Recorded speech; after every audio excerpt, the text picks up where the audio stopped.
Selamat datang di channel YouTube Podcast Storytelling. Assalamualaikum warahmatullahi wabarakatuh. Saya Ahmad Ari Wijanarko dan inilah catatan praktisi ruqyah. Tempat berbagi pengalaman nyata, pelajaran dan hikmah dari praktik ruqyah. Bukan untuk menakut-nakuti, tapi untuk menguatkan iman dan meluruskan pemahaman. Ada rahasia yang tersembunyi di sudut gelapnya malam.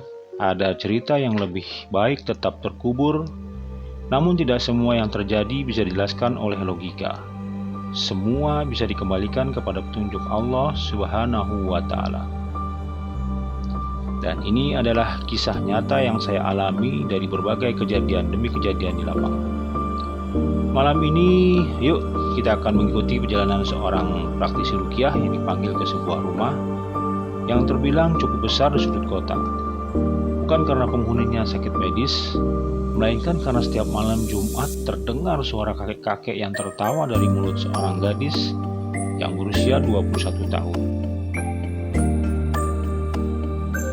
Dan apa yang akan kita ungkap malam ini membuktikan bahwa masa lalu terkadang menolak untuk pergi sebelum ada yang membayar harganya.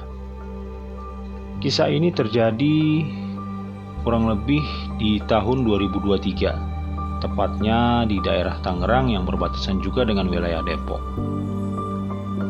Kala itu saya menerima telepon melalui WhatsApp dari nomor yang tak saya kenal.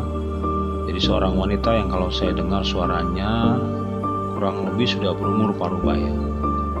Saya menyebutnya Ibu X. Jadi saya sengaja merahasiakan nama agar ini menjadi rahasia bagi umum dan khususnya juga bagi mereka yang paham dengan masalah ini. Kemudian ia mengucapkan salam dan memperkenalkan dirinya. Katanya ia mendapatkan nomor WA saya dari seorang temannya yang pernah diruqyah oleh saya dan tim saya. Si ibu menyampaikan mengenai keluhan dari salah satu anaknya tentang apa yang dialaminya dalam kurun waktu beberapa bulan terakhir. Akhir dari percakapan tersebut, saya menyanggupi untuk janji bertemu hadir di kediaman ibu tersebut untuk meruqyah anaknya. Singkat waktu saya sudah berada di kediaman ibu tersebut. Saya berada di ruangan tengah dan telah berkumpul keluarga dari ibu tersebut, 2 orang anak perempuan dan seorang pamannya. Tanpa panjang lebar, proses ruqyah akan segera saya mulai. Tapi saya cukup bingung. Saya sempat bertanya kepada ibu, "Maaf ya Bu, boleh ibu hadirkan suaminya untuk lebih lengkap lagi agar supaya semua terungkap dengan jelas?" Namun si ibu menjawab, "Pak maaf, bapak sudah nggak ada." "Maksudnya gimana Bu? Bapak sudah meninggal 2 tahun yang lalu." "Oh maaf Bu, kalau begitu saya turut berduka cita." Dari awal kedatangan di rumah tersebut, saya sudah merasakan hal-hal yang aneh dari suasana rumah, terutama dari tatapan salah satu anak yang menatap saya dengan sangat tajam sekali.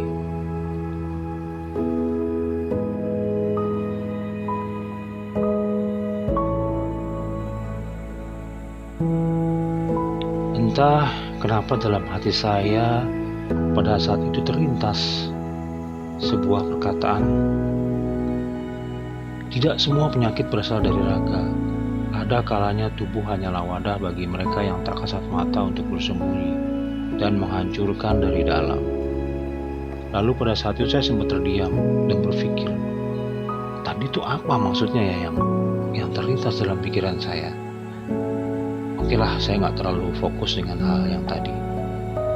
Jadi sebelum proses ruqyah saya mulai, seperti biasanya saya lakukan SOP, yaitu pertama-tama saya menjelaskan apa itu ruqyah. Ruqyah bisa diniatkan untuk hal-hal yang baik, untuk kesembuhan atau kesehatan. Ruqyah tidak selalu muntah atau kesurupan. Menjelaskan tata cara, hasil dan tanda-tanda efek yang terjadi di saat ruqyah. Ini saya sampaikan agar klien saya atau ibu ini merasa nyaman dan tidak takut atau khawatir. Saya selalu mensugestikan, selalu memberikan menanamkan keyakinan bahwa semua hanya bersandar kepada Allah semata. Kemudian saya melanjutkan dengan mendiagnosa si anak ya atau pasien saya ini dengan secara medis, apakah beliau ini membawa penyakit bawaan atau ada penyakit-penyakit medis lainnya, sehingga ada gangguan-gangguan yang menurut saya, menurut ibu juga ada gangguan yang non medis. Langkah yang kedua, saya membuatkan air ruqyah yang istilahnya kalau kami sebut MRA, jadi metode ruqyah air. Air ini saya bacakan dengan ayat-ayat ruqyah untuk melihat respon bagaimana setelah air ruqyah ini diminumkan. Mungkin kurang lebih 5 atau 10 menit baru kita bisa melihat ada efek-efek tertentu. Saya berikan air ini untuk diminum 3 kali tegukan. Tegukan pertama dengan bismillah, alhamdulillah, bismillah sampai 3 kali. Setelah kurang lebih 10 menit, tiba-tiba saya agak merasakan vibrasi, energi yang kuat sekali dari si anak ini. Kemudian si anak ini merasa gelisah, sedikit ingin marah, dan tangannya mulai mengepal-ngepal. Dalam hati saya berdoa, ya Allah tolong bantu dan lindungi saya, semoga Engkau ridho ya Allah dalam perkara ini. Kemudian saya lanjutkan dengan membaca ayat-ayat ruqyah. Perlahan-lahan pada bagian kedua, pada bait kedua dari bacaan ruqyah, suasana mulai berubah mencekam. Suhu ruangan mulai turun drastis. Si anak ini mulai meronta-ronta seperti tidak terima dengan bacaan Al-Quran yang saya bacakan. Namun yang paling mengejutkan itu bukan anak-anak ini meronta, melainkan pengakuan sosok yang ada di dalam tubuhnya si anak ini tentang sebuah perjanjian, yang mana perjanjian darah itu dibuat ayahnya dari keluarga itu puluhan tahun silam. Lalu seketika tuh muncul suara teriakan yang berubah menjadi geraman hewan, lalu hening seketika. Suara napas berat yang tidak teratur yang keluar dari mulut si anak itu seperti suara geraman yang tertahan. Dengan tegas saya berkata, Bismillahirrahmanirrahim, Antakanallahu allazi antaka kulla syai'. Siapa kau? Kenapa kau menyakiti raga anak kecil ini? Keluar kau dengan sempurna, atau kau akan terbakar oleh kalamullah. Kemudian dari mulut si anak ini terdengar suara tawa yang melengking, yang tiba-tiba berubah menjadi suara berat kakek-kakek. Lalu jin ini, kalau saya bilang jin ya, mungkin golongan dari jin tertawa. Wah, kau tidak tahu apa-apa orang asing. Aku tidak menyakiti anak ini. Aku hanya menagih janji bahwa anak ini adalah milikku, pemberian dari darah dagingnya sendiri. Lalu saya menjawab, Astaghfirullahaladzim, tidak ada manusia yang menjadi milik jin. Sebutkan siapa yang memberikanmu hak atas keluarga ini, katakan. Anak ini mulai meronta-ronta lagi sambil berteriak-teriak dengan suara yang berat, membuat ibu dan adik-adiknya itu semakin panik. Saya katakan, Dek, tenang Dek, tenangkan jiwamu, kontrol dan fokus ya Dek. Baca, bantu dalam hati, baca doa. Apa yang kau bisa baca-baca. Ayo Dek, mohon kepada Allah. Sosok ini berkata dengan suara berat sedikit menggeram. Tanyakan pada ayahnya, di bawah pohon besar tua di atas desa ini, terkubur kotak kayu yang berisi kain kafan dan benda kecil terbuat dari emas, dan sedikit sisa darah yang mengering.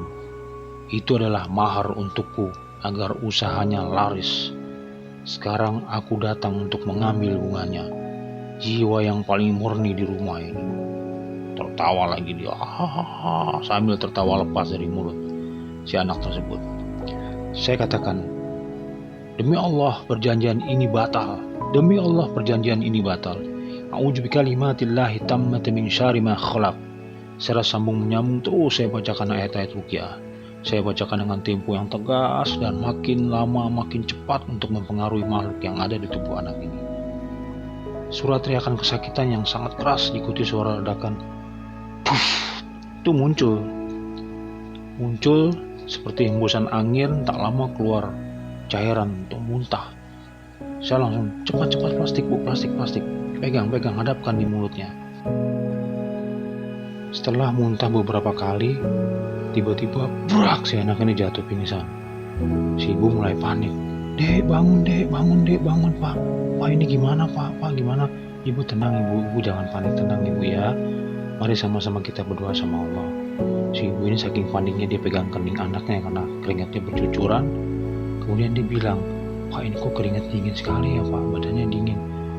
Tapi napasnya sudah mulai tenang seperti tidak waktu awal Bapak Rukiah tersengal-sengal. "Baik, Ibu tenang ya Bu." Saya coba bangunkan dengan kalimat dan doa-doa serta ayat-ayat pendek yang saya bacakan sambil saya panggil namanya berulang-ulang. Saya pastikan agar anak ini mendengar panggilan saya. Kemudian alhamdulillah setelah beberapa menit kemudian ada reaksi. Si anak ini lama-lama bangun, duduk terdiam lemas sambil lirih memanggil ibunya, "Ibu, Bu, saya haus Bu, haus Bu." Terus saya bilang, Bu, tadi kan ibu saya suruh bikin air rebusan daun bidara, mana Bu, minumkan Bu, minumkan." "Ya Pak, ya Pak." Ya, kemudian anak itu diminumkan air bidara, cukup tenang beberapa menit. Jadi di sini saya simpulkan bahwa misteri ini terungkap. Jadi ada sebuah tumbal masa lalu yang hampir merenggut nyawa si anak ini sebagai penerus. Namun apakah benar ini sudah berakhir? Atau mungkin masih ada kotak-kotak yang lain atau lubul-lubul yang lain yang saya belum tahu. Tapi semua ini saya pasrahkan kepada Allah agar Allah yang memberi waktu dan jawaban untuk petunjuknya.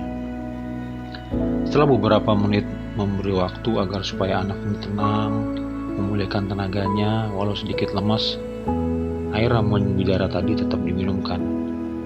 Yang saya sarankan saya siapkan tadi diminumkan. Setelah diminum si anak ini alih-alih untuk membersihkan ya.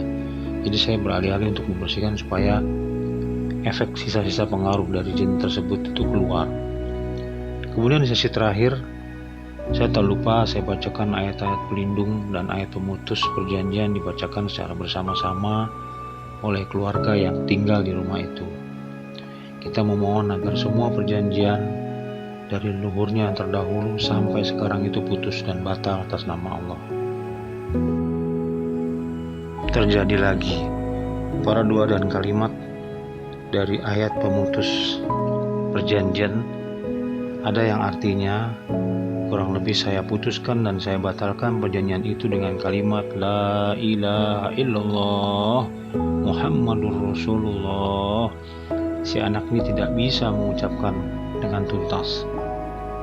Dia hanya bisa mengucapkan kata la berulang-ulang, seperti di lehernya tercekik sesuatu.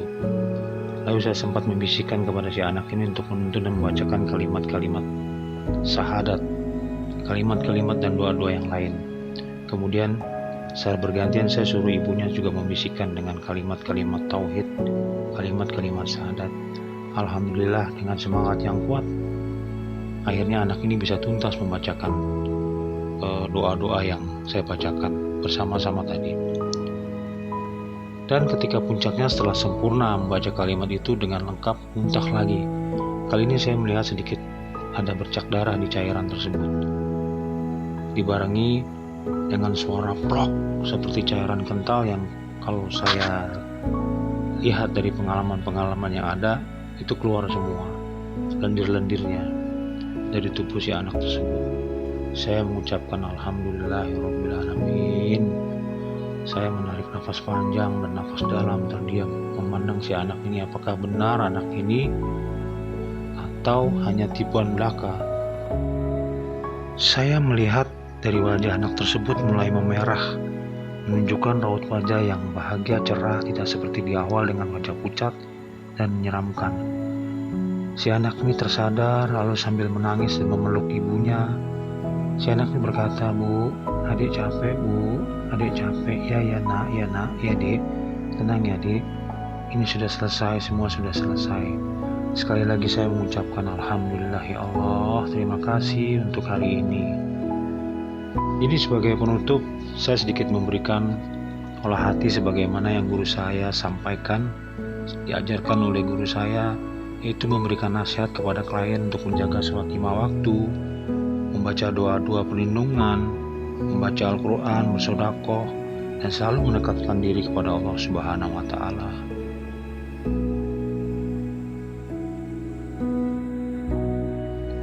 Saya juga ikut terharu dan saya mulai semakin tenang, ikut terbawa haru, serta tidak ingin membahas asal-muasal terjadi perbuatan semua ini dari sang ayah. Jadi cukup itu menjadi rahasia keluarga tersebut dan pribadi saya. Jadi malam ini kita belajar bahwa apa yang kita tanam di masa lalu, meski terkubur sangat dalam, suatu saat pasti akan timbul, akan muncul dan mencari jalannya ke permukaan. Perjanjian dengan kegelapan mungkin menjanjikan kemudahan, namun ia selalu datang dengan harga yang tak sanggup kita bayar. Gadis kecil itu mungkin sudah bisa tidur tenang malam ini. Tapi ingatlah, di luar sana masih banyak rahasia yang tersembunyi di balik dinding rumah tua, di balik gelapnya malam di bawah tanah yang kita pijak, atau bahkan dalam heningnya doa-doa yang tidak tulus. Terima kasih sudah mendengarkan Mengungkap Misteri dengan Ruqyah, catatan praktisi Ruqyah. Saya Ahmad Arif Jenarko, pamit undur diri, mengucapkan wassalamualaikum warahmatullahi wabarakatuh.